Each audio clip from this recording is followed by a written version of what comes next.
नमस्कार साथियों, मैं धर्मेंद्र कुमार और आप देख रहे हैं धर्मा जीएस मास्टर। आज का वीडियो 71 बीपीएससी मेंस के लिए बेहद खास होने वाला है, क्योंकि हम बात करेंगे निबंध के तीसरे सेक्शन की, यानी लोकोक्ति या कहावत आधारित निबंधों की। बीपीएससी की परीक्षा में निबंध वाले सेक्शन की अहमियत काफ़ी ज़्यादा हो गई है। अगर आप इस सेक्शन की समय रहते काफ़ी अच्छे से तैयारी कर लेते हैं तो आप इस सेक्शन में अपने को काफ़ी मजबूत पाएंगे और यहाँ पर बेहतर स्कोर प्राप्त करके आप बेहतर रैंक भी प्राप्त कर सकते हैं। हमने आपके लिए 17 मोस्ट इम्पॉर्टेंट टॉपिक गेस किया है। यदि आप 17 मोस्ट इम्पॉर्टेंट टॉपिक को कर लेते हैं तो 71 बीपीएससी के एस्से वाले तीसरे सेक्शन में आप बिल्कुल अपने को सुरक्षित पाएंगे। बट 17 इम्पॉर्टेंट जो टॉपिक है उसको देखने के पहले एक नज़र हम लोग 68 और 69 और 70वीं बीपीएससी में पूछे गए टॉपिकों को हम लोग जरूर देख लेंगे, क्योंकि 68 और 69 और 70वीं बीपीएससी मेंस के एस्से वाले तीसरे सेक्शन में जो लोकोक्ति आधारित है, एक नज़र आप देख लेंगे ना तो फिर आपको 17 जो हम इम्पॉर्टेंट टॉपिक बताएंगे आपके लिए समझना काफ़ी आसान हो जाएगा। मैं इसे यहाँ पढ़ूंगा नहीं, धीरे धीरे मैं बढ़ाऊंगा, आप इसे देख लीजिएगा बाद में, या पीडीएफ जब आपको मिलेगा तो उस वहाँ पर आप समझ लीजिएगा। मैं खास करके बात करूँगा ये 17 इम्पॉर्टेंट टॉपिक पर, बट मैं इसे आपको एक बार धीरे धीरे दिखा दे रहा हूँ, आप खुद देख लीजिएगा। देखिए 68 में 4 टॉपिक पूछा गया था। आप देखिए, पहला टॉपिक धर्म के बिना विज्ञान के दृष्टिकोण वाला पूछा गया था। दूसरा 68 में पानी में मच्छरियाँ से रिलेटेड पूछा था। तीसरा पूछा था अगला खेती से संबंधित। चौथा जो 68 में मूस मोटाई है इस वाले टॉपिक से पूछा था। देखिए हर सेक्शन में ना 4 निबंध होता है, तो कहावत वाले सेक्शन में भी 4 था। तो 69 में जो चारों टॉपिक पूछा था बिन समाज से रिलेटेड वाले टॉपिक को आप देख लीजिएगा खुद। और हमने जो यहाँ पे केंद्रीय दृष्टिकोण मतलब निबंध के सेक्शन में किस दृष्टिकोण से लिखना था ये हमने यहाँ पे बता दिया है, आप इसको देख लीजिएगा। तो देखिए 69 में दूसरा टॉपिक धोबिया कुकुर से रिलेटेड पूछा था। तीसरा 69 में बिना छान के कूदे गधा। अब देखिए 69 में चौथा निबंध क्या पूछा था, अनेर धनेर के राम रखवार। अब 70वीं बीपीएससी में 4 टॉपिक कौन पूछा था, तो देखिए बनले के साथी इससे संबंधित पूछा था, आप इसको पढ़ लीजिएगा। 70वीं में देखिए जियते माछी नहीं घोटाई, दूसरा निबंध पूछा था। तीसरा निबंध कौन सा पूछा था, बाप के नाम साग पात बेटा का नाम परोर, है ना। चौथा निबंध पूछा था जैसन बोब वैसने कटब। अब देखिए हमने यहाँ पे ना मतलब जो हल्का जो रेड कलर मतलब इसको आप कहेंगे मतलब चॉकलेट कलर में, इसको हमने बताया है कि आप इस टॉपिक को जब लिखेंगे ना तो इसका केंद्रीय विचार क्या है मैंने आपको यहाँ पे समझा दिया है, आप बिल्कुल अच्छे से देख लीजिएगा। अब हम लोग बात करते हैं 17 मतलब जो इम्पोर्टेंट कहावत है उसकी। तो चलिए देखते हैं मतलब 17 संभावित टॉपिकों की जो आपके लिए मोस्ट इम्पॉर्टेंट है 71 बीपीएससी के लिए। 17 टॉपिक को कर कर जाइए और एक टॉपिक लिख कर आइए इस सेक्शन में, और काफ़ी बेहतर तरीके से, जिससे आपको 100 में यदि आप मतलब मेरा निबंध लिख देंगे तो आप 80 प्लस तक आप पा सकते हैं, जो मैं करवाता हूँ। इस चीज़ को ध्यान मतलब रखिएगा। चलिए अब हम लोग 17 जो इम्पोर्टेंट टॉपिक है उसको हम लोग देखते हैं अच्छे से। तो देखिए पहला जो हमने आपके लिए टॉपिक गेस किया है कि घर का जोगी जोगरा आन गांव का सिद्ध। ये टॉपिक ना मोस्ट इंपॉर्टेंट है 71 के लिए, याद रखिएगा। मतलब केंद्रीय विचार इसका क्या है, मतलब किस संदर्भ में लिखना है, मतलब अपने लोगों की उपेक्षा और बाहरी व्यक्तियों की अंधी प्रशंसा सामाजिक और प्रशासनिक दृष्टिकोण से आत्मवंचना को जन्म देती है। मतलब क्या लिखना है, मतलब कभी कभी ना हम अपने आसपास के काबिल लोगों को नज़रअंदाज कर देते हैं और बाहर वाले को ना ज़्यादा सम्मान देने लगते हैं। असल में कद्र करनी चाहिए किसकी, उस प्रतिभा की जो हमारे घर गांव में पल रही होती है। इसी संदर्भ में ना इस निबंध को लिखना है। सेकंड जो दूसरा मतलब टॉपिक है आपके लिए इंपॉर्टेंट, थोथा चाना बाजे घाना। अब इसको देखिए, इसका मतलब क्या है, ज्ञान और योग्यता में खोखले व्यक्ति अधिक दिखावा करते हैं, समाज में दिखावटी नेतृत्व और झूठी असफलता के प्रतीक। मतलब इस संदर्भ में इसको लिखना था। इसको और इजी में देखते हैं, मतलब जिसके पास असली ज्ञान नहीं होता ना वह सबसे ज़्यादा शोर मचाने का काम करता है। आप देखते होंगे कि ऐसे लोग ना दिखावे से दूसरे को प्रभावित करने की कोशिश करते हैं। इस बात को बिल्कुल आप समझते होंगे। पर जो असली समझदार होता है ना, वो दिखावे से दूर और शांत और काफ़ी गहरा रहता है। इस संदर्भ में इस टॉपिक को लिखना है। तीसरा जो इम्पोर्टेंट टॉपिक है, 100 सुनार की एक लोहार की। अब देखिए इसमें मतलब किस संदर्भ में आपको लिखना था, तो 100 बार छोटे उपाय करने से बेहतर है एक निर्णायक कार्य। यह नेतृत्व, प्रशासन, न्याय व्यवस्था की प्रभावशीलता को दर्शाता है। अर्थात छोटे छोटे उपाय करने से अच्छा है ना कि एक दमदार कदम उठाया जाए। मतलब नेतृत्व या निर्णय तभी असरदार होता है जब वो समय पर हो और वो ठोस हो। जिंदगी में कभी कभी एक सही फैसला ही सब कुछ बदल देता है। इसके संदर्भ में जब हम लोग देखेंगे ना, तो बहुत सारे डायमेंशन से देखेंगे, बट हमने यहाँ पे ना शॉर्ट में आपको ना इसका एक सेंटर मतलब केंद्रीय विचार के तौर पर ना हमने आपको बताने का काम किया है। बट इस टॉपिक को जब हम लोग देखेंगे, सारे टॉपिक को तो काफ़ी विस्तार से करेंगे। चौथा टॉपिक जो आपके लिए इंपॉर्टेंट है 71 के लिए, चिराग तले अंधेरा। मतलब जो सबसे पास होता है उसे सबसे अधिक अनदेखा किया जाता है। यह कहावत नीति, प्रशासन और सामाजिक व्यवस्था में मौन विसंगति को दर्शाती है। अर्थात जो चीज़ आपके पास करीब होती है ना, हम अक्सर उसे ही देख नहीं पाते हैं। जैसे माता पिता का स्नेह, अपने गांव की ज़रूरतें या खुद की ताकत। मतलब यह कहावत हमें सिखाती है कि जो पास है ना उसकी भी पहचान जरूरी है। अब देखिए पांचवा निबंध जो आपके लिए मतलब इंपॉर्टेंट है कहावत वाला, बंदर के हाथ में उस्तरा। अब इसको समझिए, अयोग्य व्यक्ति के हाथ में अधिकार या साधन खतरनाक हो सकता है। यह अराजकता और अव्यवस्था की चेतावनी है। अर्थात जो चीज़ मतलब कहने का मतलब, अगर हम किसी अयोग्य इंसान, आप ऐसे समझिए, अगर कोई ना अयोग्य है मतलब उसके अंदर योग्यता नहीं है कोई व्यक्ति, और उसको यदि ताकत आप दे दें तो क्या करेगा वो, ना उल्टा पुल्टा ही करेगा। मतलब कहने का है कि अगर किसी व्यक्ति को मतलब अयोग्य इंसान को ताकत दे दिया जाए तो नुकसान पक्का है। वो ना खुद को संभाल पाएगा और ना दूसरों को। इसीलिए जिम्मेदारी देने से पहले योग्यता को देखना बहुत जरूरी होता है। इस टॉपिक को ना इसके संदर्भ में बहुत सारे डायमेंशन से लिखेंगे। अब देखिए नेक्स्ट जो इंपॉर्टेंट है 6 नंबर का, एक मछली सारे तालाब को ना गंदा करती है। मतलब किसी एक के गलत आचरण से पूरे समूह की छवि खराब होती है। यह नैतिक जिम्मेदारी और सामूहिक प्रतिरोध की आवश्यकता को रेखांकित करने का काम करता है। अब देखिए इस टॉपिक को मतलब ना थोड़ा सा और इजी वे में समझिए। मतलब कई बार ना एक आदमी की गलती से ना पूरा टीम उसका चाहे पूरा समाज बदनाम हो जाता है।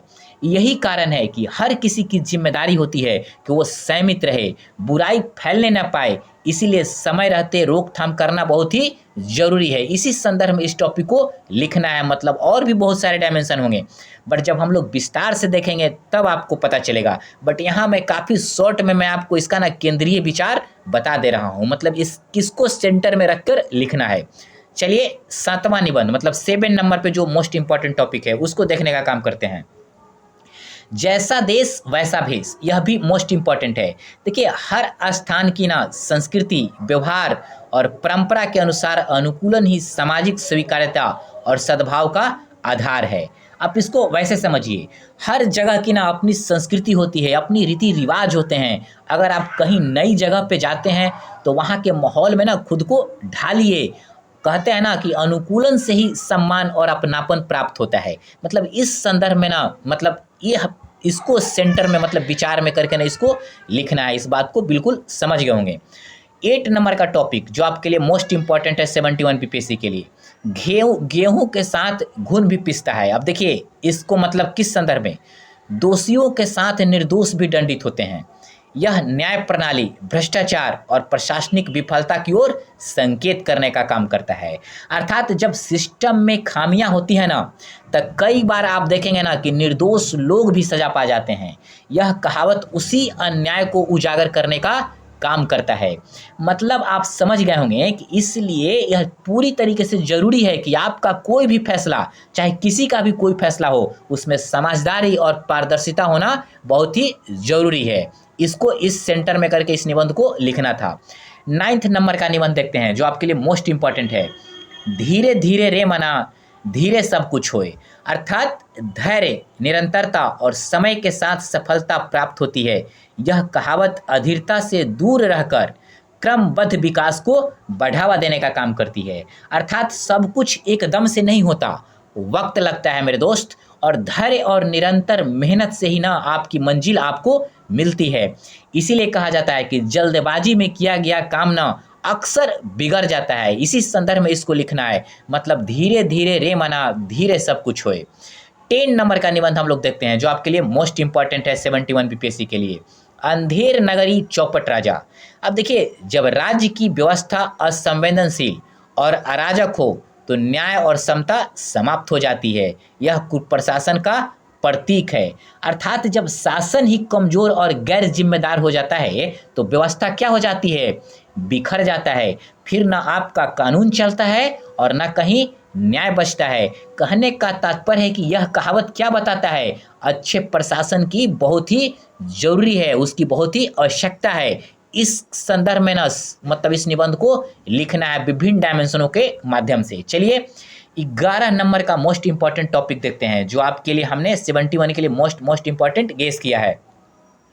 चोर के दाढ़ी में तिनका। अब देखिए, अपराधी व्यक्ति किसी भी सामान्य बात में भी ना संदेह से भर जाता है। यह अपराध बोध और नैतिक गिरावट को दिखाने का काम करता है। अर्थात आप देखेंगे कि जिसने भी गलती की हो ना वो सबसे पहले डरता है। उसके अंदर आप देखेंगे ना हमेशा एक अपराध बोध ना बना रहता है। यह कहावत इंसान की अंतरात्मा और सच की पहचान को ना दर्शाने का काम करता है। अब नेक्स्ट जो 12th मतलब 12 नंबर पे जो निबंध है जिसको आपको करना है, जैसी करनी वैसी भरनी। देखिए इसी तरीके का निबंध 70वीं बीपीएससी में आया है कि जैसन बोअब वैसने कटब। तो आप इस चीज को समझ लीजिए कि उसी को बदल करना इसके संदर्भ में वह दे सकता है। जैसी करनी वैसी भरनी मतलब शब्द को केवल वो बदल सकता है। अब देखिए इसका केंद्रीय विचार क्या है, मनुष्य को अपने कर्मों का फल अवश्य मिलता है। मतलब यह जीवन में नैतिकता और जिम्मेदारी का मूल आधार है। अब इसको थोड़ा सा ना आसान भाषा में समझिए, मतलब जैसा आप करेंगे ना वैसा ही आपको जीवन लौटाकर आपको प्रदान करेगा। मतलब अच्छे कर्म कीजिएगा तो अच्छा फल मिलेगा, क्योंकि वही आपकी भविष्य की जमीन तैयार करता है। कौन? आपका कर्म। इस बात को याद रखिएगा। मतलब यह जीवन का सीधा और एक प्रकार से सृष्टि का ना शाश्वत नियम है जिसको आप अटल नियम कह सकते हैं। जैसी करनी वैसी भरनी। नेक्स्ट जो 13 नंबर का निबंध है उसको देखते हैं, मूर्ख सुधरे पिट के समझदार बात से। अब देखिए इसको समझिए, इसका केंद्रीय विचार क्या है, व्यक्ति के समझ के अनुसार व्यवहार किया जाना चाहिए। मतलब यह ना शिक्षण, शासन और समाज सुधार में ना व्यवहारिक दृष्टिकोण को दर्शाने का काम करता है।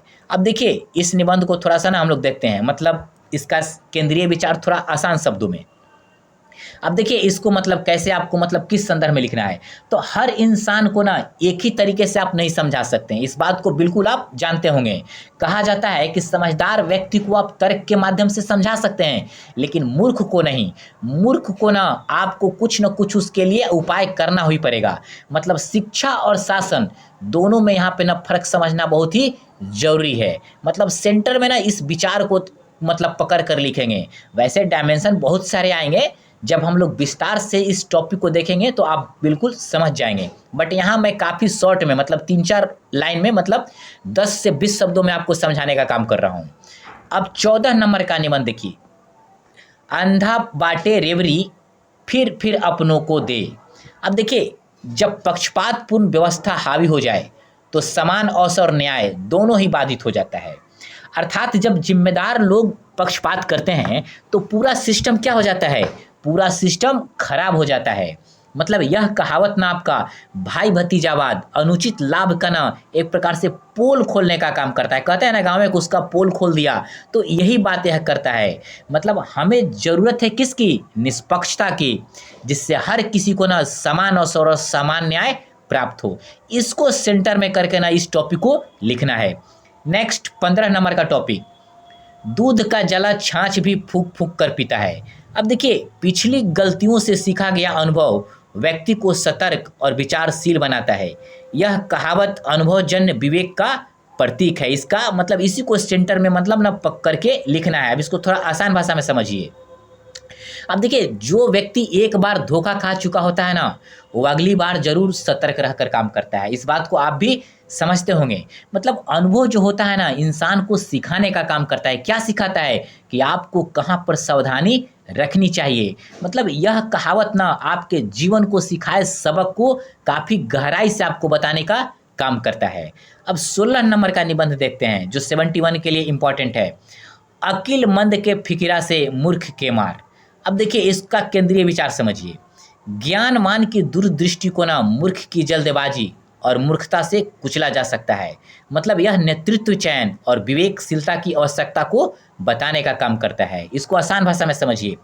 कभी कभी ना मूर्ख लोग ना अपनी जिद में बुद्धिमानों की सलाह को भी ना एक प्रकार से दरकिनार कर देते हैं, मतलब उसको कुचलने का काम करते हैं। ऐसे हालात में क्या होता है, समाज हमारा पीछे चला जाता है। इसलिए जरूरी है कि नेतृत्व और फैसला ना बुद्धिमानी से हो, बुद्धिमता से हो। मतलब इसको सेंटर में करके इस टॉपिक को लिखना है। लास्ट 17 नंबर का निबंध जो आपके लिए मोस्ट इंपॉर्टेंट है 71 बीपीएससी के लिए। बिल्ली के गले में घंटी कौन बांधे। अब देखिए इसका केंद्रीय विचार को हम लोग देखते हैं। सबको समस्या दिखती है लेकिन समाधान के लिए साहसी नेतृत्व का अभाव होता है। यह निर्णय और नेतृत्व क्षमता की कसौटी है। अब इसको आसान भाषा में समझिए। सबको समस्या तो पक्का दिखता है, मतलब दिखाई देती है, लेकिन कोई भी व्यक्ति ना पहल करना नहीं चाहता। मतलब यह कहावत क्या बताती है, यह कहावत आपको बताती है कि साहसी और जिम्मेदार नेतृत्व की हमारे समाज में कितनी कमी है। मतलब अगर बदलाव चाहिए तो किसी एक को पहला कदम जरूर उठाना पड़ेगा। मतलब इसको ना सेंटर में करके इस बात को, इस टॉपिक को लिखना है। वैसे हमने बहुत कम शब्दों में आपको बताने का प्रयास किया, लेकिन जब विस्तार से हम लोग इसको देखेंगे तो लगभग 700 से 800 शब्दों में हम लोग इसको देखने का प्रयास करेंगे। और मेरा निबंध का आपको कहीं कोई विकल्प नहीं मिलेगा, इस बात को याद रखिए। क्योंकि आप चाहे कहीं भी पढ़ते हो, चाहे किसी भी बुक्स से, चाहे किसी भी कोचिंग से, आप उस निबंध को और मेरे निबंध से आप बिल्कुल तुलना करिए। तब आपको पता चलेगा कि एक निबंध में कितने डायमेंशन होना चाहिए, निबंध को कैसे लिखा जाना चाहिए। निबंध में किसी ना ज़्यादा ज्ञान की जरूरत नहीं है, निबंध ना विचार प्रधान होता है। आप कितने बेहतर तरीके से किसी टॉपिक पर अपने विचारों को ना व्यक्त कर सकते हैं, अभिव्यक्त कर सकते हैं, यह आपकी जांचने का काम करता है। इस बात को आप बिल्कुल समझ गए होंगे। तो दोस्तों, कहावत वाले तीसरे सेक्शन में आप यदि इन 17 टॉपिक को यदि आप कर लेते हैं तो यकीन मानिए इस तीसरे सेक्शन में, मतलब लोकोक्ति वाली में, आप बिल्कुल सुरक्षित रहेंगे।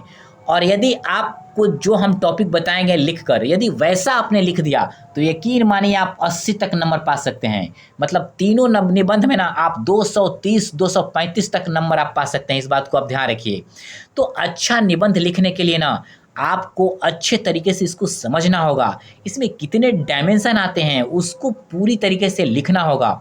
और जहाँ पे कुछ डेटा की या कुछ करंट तथ्यों की ज़रूरत है वहाँ पे ज़रूर बताना है। लेकिन एक चीज़ को ध्यान रखिएगा, निबंध वाले सेक्शन में न ज़्यादा डेटा या ज़्यादा करंट वाली चीज़ों की ज़रूरत नहीं होती। इस बात को बिल्कुल समझिएगा, क्योंकि निबंध ना पूरी तरीके से विचार प्रधान होता है। और आप अपने विचारों के माध्यम से किसी भी टॉपिक को, जिस टॉपिक पे आपसे पूछा जा रहा है, कितना बेहतर तरीके से, कितने डायमेंशन में उसे अभिव्यक्त कर पा रहे हैं, यह आपको देखा जाता है।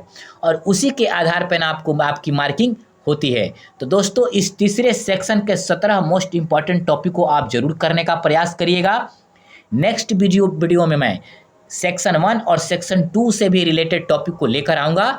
और आप लगभग सेक्शन 1 में भी 17 टॉपिक को लेकर आऊँगा और सेक्शन 2 में भी 17 टॉपिक को लेकर आऊँगा। लगभग आप 51 टॉपिक, मतलब 50 से 51 टॉपिक कर लेते हैं निबंध के सेक्शन में, तो आप बिल्कुल सुरक्षित रहेंगे। और इस सेक्शन में ज़्यादा नहीं, 1 से 2 घंटा यदि आप प्रतिदिन देंगे तो आप एक यकीन मानिए कि आप 200 प्लस जाएंगे यहाँ पर।